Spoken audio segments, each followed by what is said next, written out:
G'day everyone, back at last with another video. It's been longer than I had expected because this wee project here, though few in number, took me a lot longer than I had expected or perhaps even desired. Now what you can see in front of you are some Gripping Beast elites,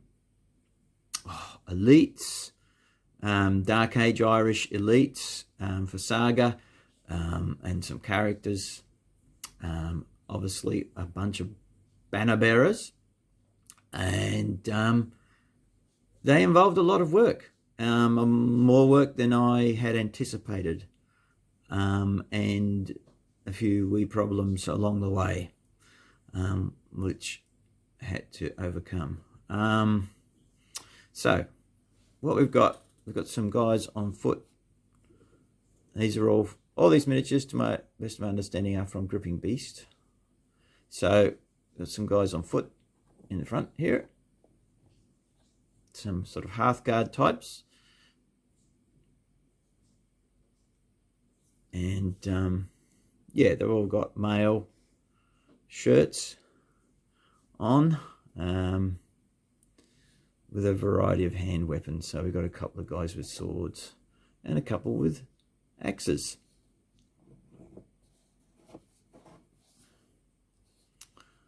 So as always, there will be some stills at the end. I haven't processed them yet, so hopefully they turn out all right. Now, pretty much all these figures, to some degree or other, involves some conversion, or at least some adaptations. Now, each of these chaps had the classic sort of claw grip hands, which don't fully go around the weapons, and don't, with modern super glue, they tend to not hold in very well. So I've gone in with the addition of green stuff and tried to build up thumbs and ends of fingers on all of them. I'm fairly sure it was all of them in the end, to try and make them more secure. So, you know, tiny little green stuff thumbs and fingers. Yeah, it takes a lot longer, makes the job go longer because you've got to leave it to cure and everything like that. Now, some of these are shield decals. I had some real problems with the decals sets for the banners, shields. I don't know how many of you experienced it, but if you get the decal sheets from Little Big Men Studios that are a little bit older, they actually kind of have I don't know about an expiry date, but a recommended use by date, because what happens after a while is that when you try to peel the plastic film off, sometimes it does not want to come off, and the actual image starts to lift off the paper with the sticky clear film, and you have to go very, very carefully then. If it's an older, usually this happens to if a decal sheet's been lying around for a while, or it's been in stock in a shop for a while, or online or somewhere, I don't know, it's a bit older, you can get some real problems. And I certainly had that with all the banners, and with the shields as well. I had to be very careful, sliding sharp blades very delicately, trying to get them under between that film of the plastic sheet and the actual decal surface without damaging the decal. So it took me a lot longer to extract them, and then even then some repairs had to be made. Now with these decals, a lot of these decals aren't actually designed to fit these shields in particular, so I've had to adapt them. Some of them I've actually cut them down smaller. I've trimmed off the sort of black lines that were around them, trying to get them to fit these shields. Now this one is a hand painted design. That's not a decal, and there's a couple more like that on the Horseman as well. This one is a decal, but then I've had to it only did basically that yellow center bit, and then I've had to add a border, a dark border around it, and kind of blend it in with the leather edges to make it work. So that's what's happened with that. Now,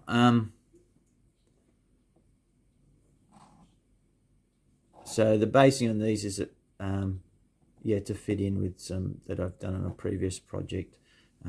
Fairly simple sort of basing. Now this guy, this is the Gripping Beast Brian Boru figure. Now what really stands out here is that there's a ruddy great big nail, well, a small nail, sticking up in the base. I don't usually like to show things like this. Not that I don't mind doing the job for the customer, but I'm showing you something that's incomplete in a sense. It's nice to show a finished piece. Now the reason it's like this, this was all just a shiny bare nail when it came, and I've given it a few coats of paint and varnish, dark brown and stuff, just to hide it a bit. But I believe his plan is he has a plastic tree or something that is like hollow in the center, and it's just going to drop right down on top of the nail, and the nail will hold it in place, and the tree will be over the top of Brian Boru. So that's the idea.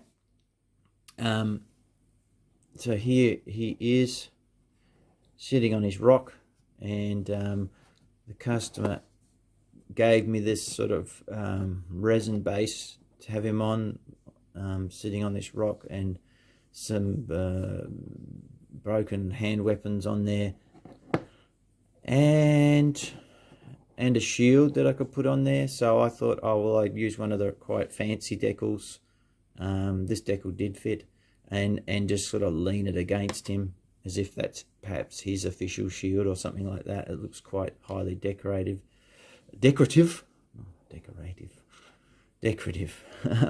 So yeah, again, fairly simple basing. I mean, it's going to have a tree on it as well. So there we are.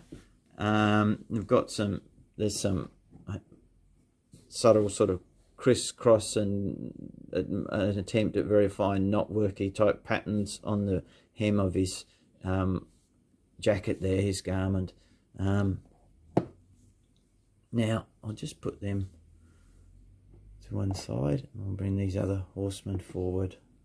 Now the horsemen,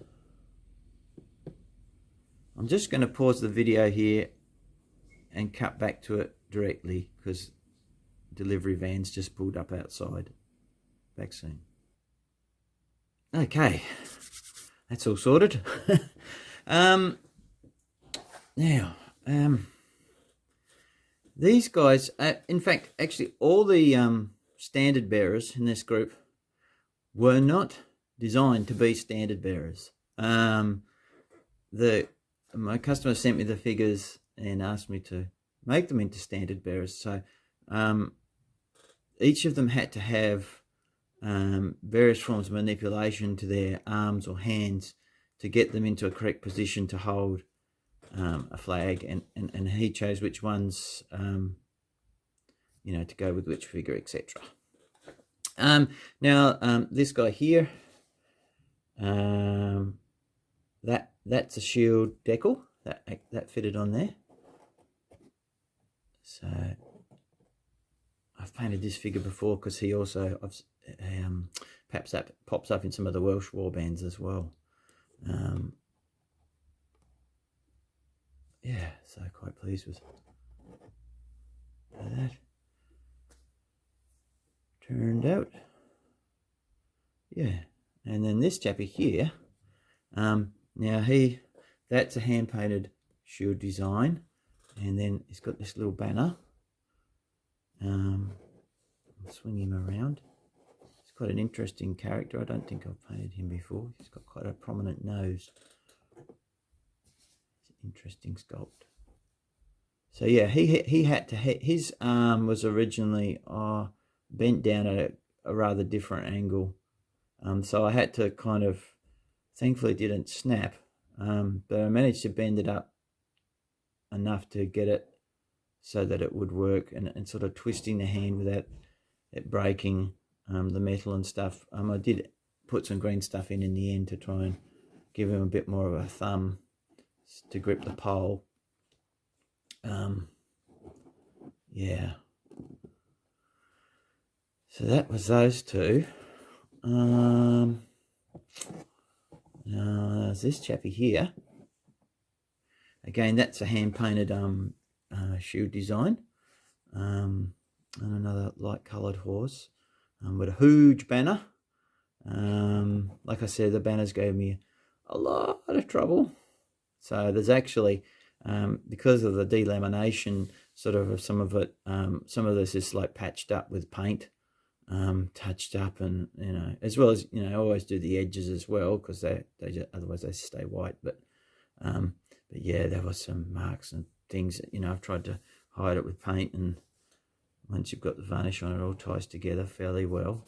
Now this guy, he had to be, his hand and arm had to be manipulated. His arm had to be, I think his arm was sort of much lower down. It certainly wasn't in this sort of upright position for holding a banner. So I had to twist the arm and try and twist the hand.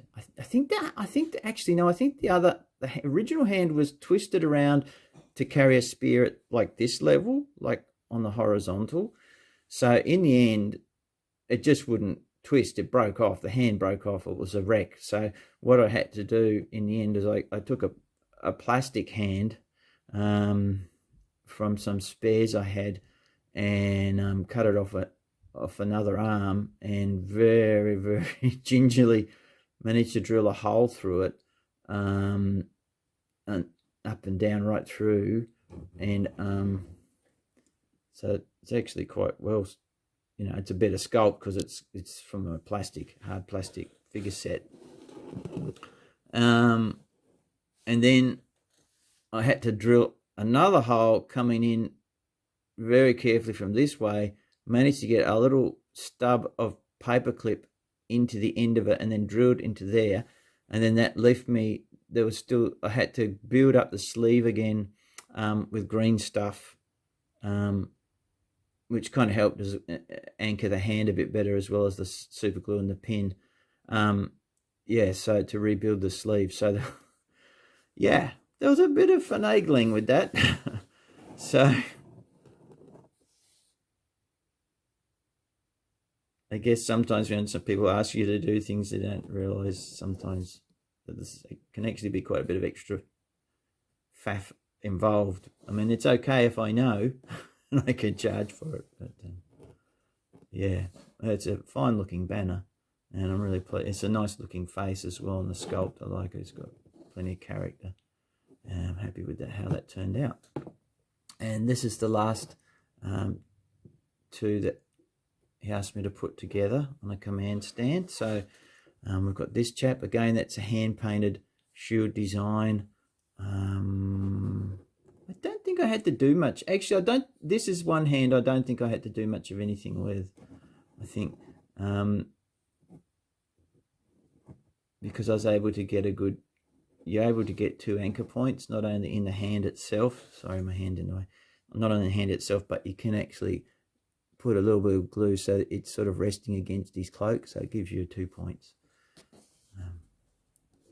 So I've tried to echo some of the.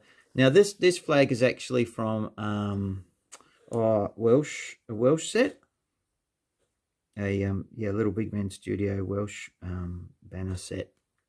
But Custer asked me to use that for the Irish, and it seems to fit fine. So what I've done is I've tried to echo some similar colours, or at least not conflict with them. So you've got sort of bluey grey there, and you've got it up on the fish that are going around the knotwork cross. And you've got some of these sort of reddy orangey tones, earthy tones, and echoed in the guy there holding the banner.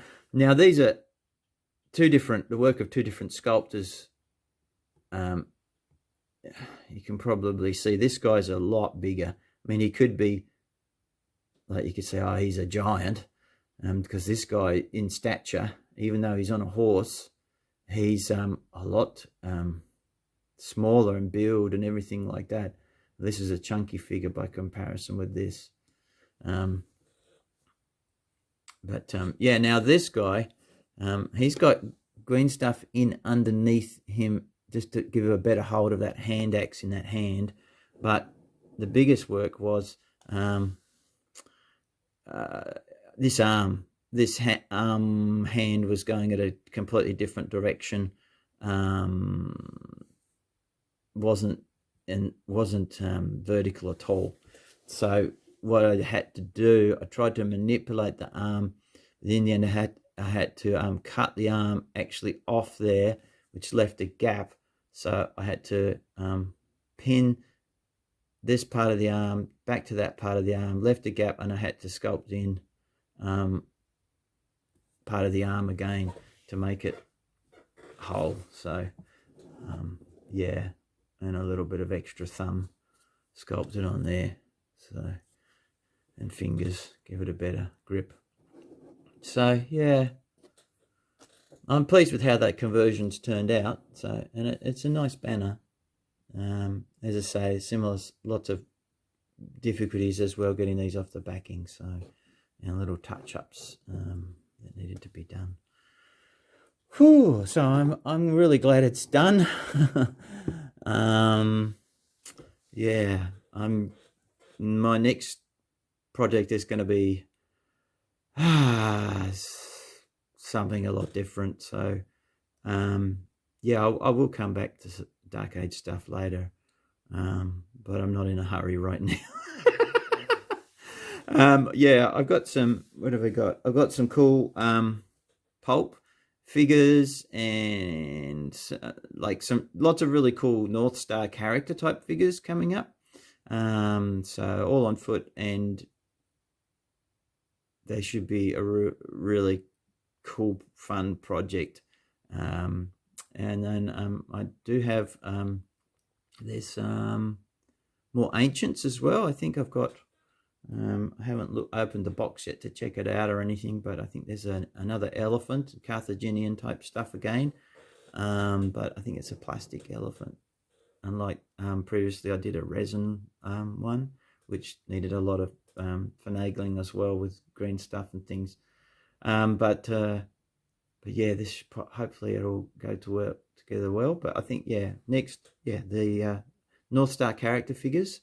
I think they're sort of pulp, silver bayonet, Dracula's America, a real assortment, eclectic assortment of several different miniatures. So all on foot. So yeah, it should be a real hoot. That's looking forward to doing that. And then I've still got I think I've got pretty much a whole Welsh warband to paint for Saga at some stage, and that'll come further down the track. And again, I don't know, those who've been watching my videos for a while remember that quite a while ago I did those resin Saga objective markers.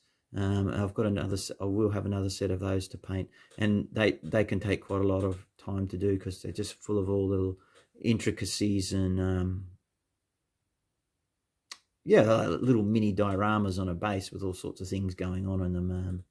Yeah, but I hope you enjoyed seeing those. I'm pleased with how they turned out, and they seem to work pretty well, and they're a fine looking bunch, and hopefully that will round out the Irish Saga Force for my customer. Yeah, and as I say, I've got the Welsh to do yet, and lots of other things in the pipeline. For me, I've been working on some what are they? The Brunswick old Jaegers, these little dudes. I've got a few finished. What have I got through? 9. I got about 12 finished, and I've just got a few more to get done to make the unit. These are 1/72 plastic miniatures, so they're kind of kind of like for me, but kind of like really ultimately that'll be for my son to sort of when I'm dead and gone to add to his his collection of 1/72 Napoleonics, which he's been building over many years as well. So yeah, and I've picked up a few more boxes that I can use to create some units of Portuguese. So yeah, please see how these turned out as well. So there'll be some more of them. I'll probably show you the whole unit once it's done. I think it'll have yeah, they're not huge units in terms of figure count. Probably like 18 figures to a unit, something like that. Anyway, guys, that's it from me. I did take some photos of the actual conversions when they're in the green stuff form of the hands. But I mean, if anyone wants to see them, I can put them on the community tab or something like that. But yeah, I thought I'd just take them just so you know I'd have a record of the additions that I'd had to do.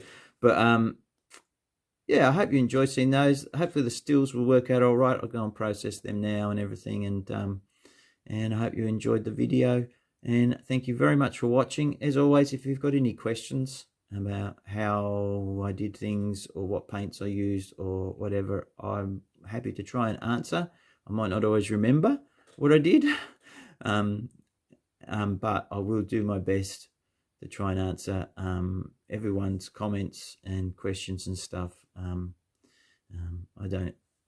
always try because it's nice to have those interactions. And yeah, appreciate you guys tuning in to watch another video from me. All the best, and thanks very much, and catch you in the next one.